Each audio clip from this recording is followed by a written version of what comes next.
Hi everyone, and welcome to a video where I just wanted to talk you through some of the accessories that are available for your Widewheel Pro.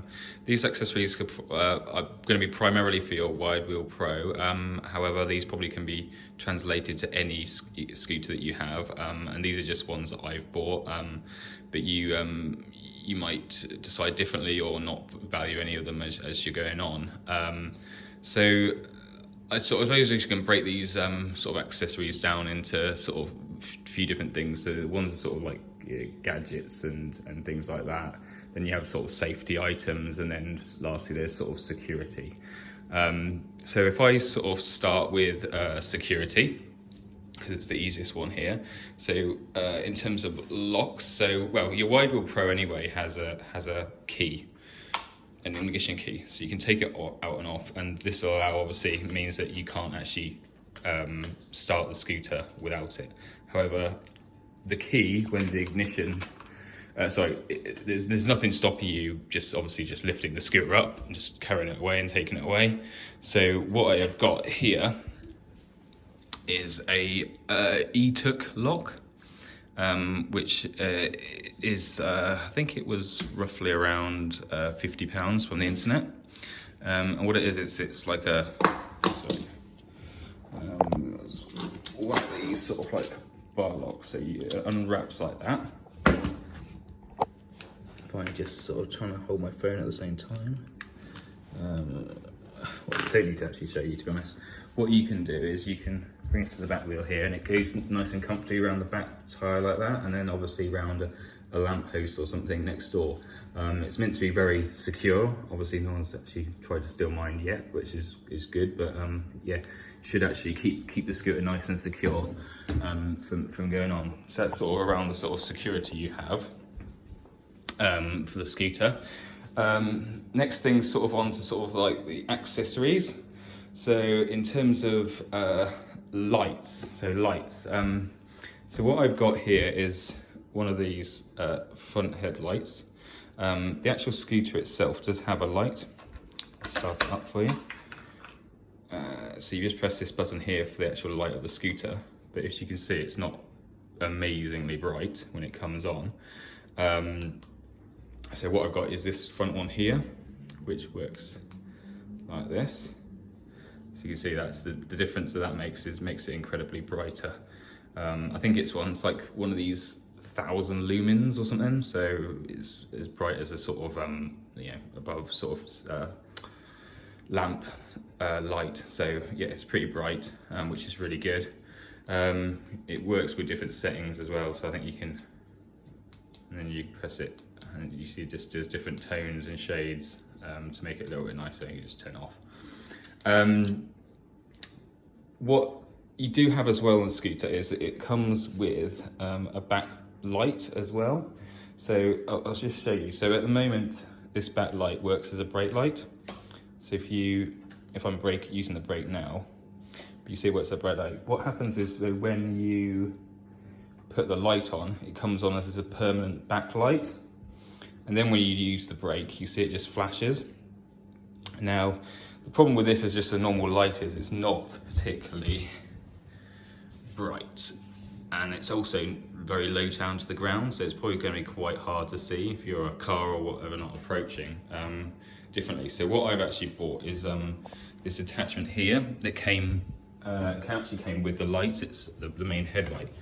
What this does is it's a back like helmet light, and I've actually attached it to my helmet using a bit of like twine. I'll just show you that bit here. So just press it on there, and you come up there and you can see its thing. This has loads of different settings, so you can do it to your heart's content. All the different sort of settings that it has. Okay, so that's sort of main lights. While we're on sort of accessories as well, I'll just talk you through a few things. This bell comes with the scooter itself. I've taken mine off because it was I had it initially where the sort of light was, but I find the light this time of year much more useful. It's not particularly great either, that bell. It comes free with the scooter. Then I've also got this phone holder, which just sort of wedges on here. Pretty decent. I think it doesn't seem to move around that much when you wedge it on, which is really good. If you go over like rough terrain, it does rock a little bit and will sort of slip down like that. But overall, it's not too bad really. Okay, and then finally, if we just sort of talk through safety. So the most important thing, I think, are these gloves and the helmet. Now, I don't know if you ever fall off your scooter, you see I've fallen off once. It actually, like, your natural action is to put your hands down. And if you don't have gloves, it's going to absolutely tear your skin off.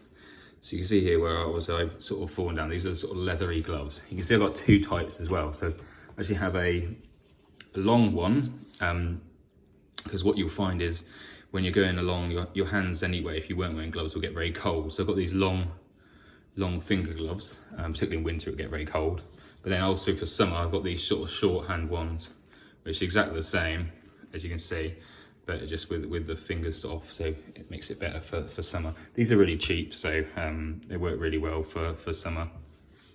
I've also got the helmet, so you'll see the big thing about, especially thing about this helmet, is I think this is quite an expensive helmet. It was, I think, around £150, I think. But the good thing is it's got the visor at the front. I think that's really important. I think when you first go along on the scooter, you'll find that if you haven't wearing any sort of visor or anything, the wind that comes from it will really start to make your eyes water, and that can then sort of affect your enjoyment of going along, and also make it hard for you to see as well, in essence. So I've got this visor which makes the world of difference. It's really good.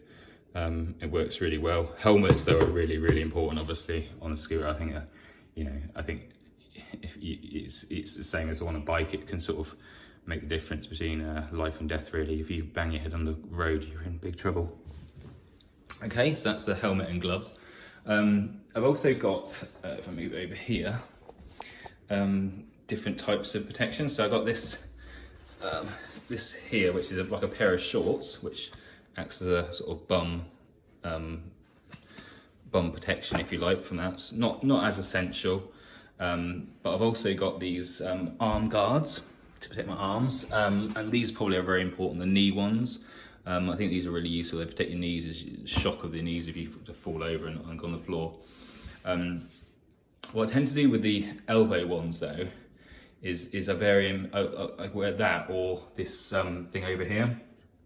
So I'll either wear these in combination, these three, or the shorts and this arm thing over here. So this is like a full upper body type protection. So I think this is probably less needed, if you like, less needed. I think it's actually a motorbike one, to be honest. But it's more for if you're going along at top speed, high speeds on the scooter, and you need that sort of overall body protection. What it does, you see, is it comes with the elbow pads, it comes with shoulder pads as well. And then if you look, it has, I don't know what these are, pec pads, are they? Or whatever not. Then it has rib guards. And if you look on the back, it even has like a big back brace, back support. So really is very safe and secure. Bit of a pain to get on and off though, and you look a bit stupid. You look like muscle man if you're wearing it anyway. So not really the most important thing. Really, I think what I've been using it for is if I'm going out on a long scooter ride or something in the countryside, I'll be wearing this item here. But if I'm just going around town or something, I'll probably just wear the gloves, the helmet, and then probably the knee pads and elbow pads, whatever going on. If I'm just going around the block or whatever, I'll just wear the helmet and the gloves. Don't think it's necessarily needed. But that's just a brief sort of tour of the scooter and the things that you can get along with it. Let me know in the comments if you've got any items or something that you bought for your scooter, or any interesting things. I've been considering recently maybe buying a sort of bag for it, but I'm not too sure really. It looks a bit stupid, I think, on the front, but it might be quite useful. So let me know anyway what you think. Cheers, bye.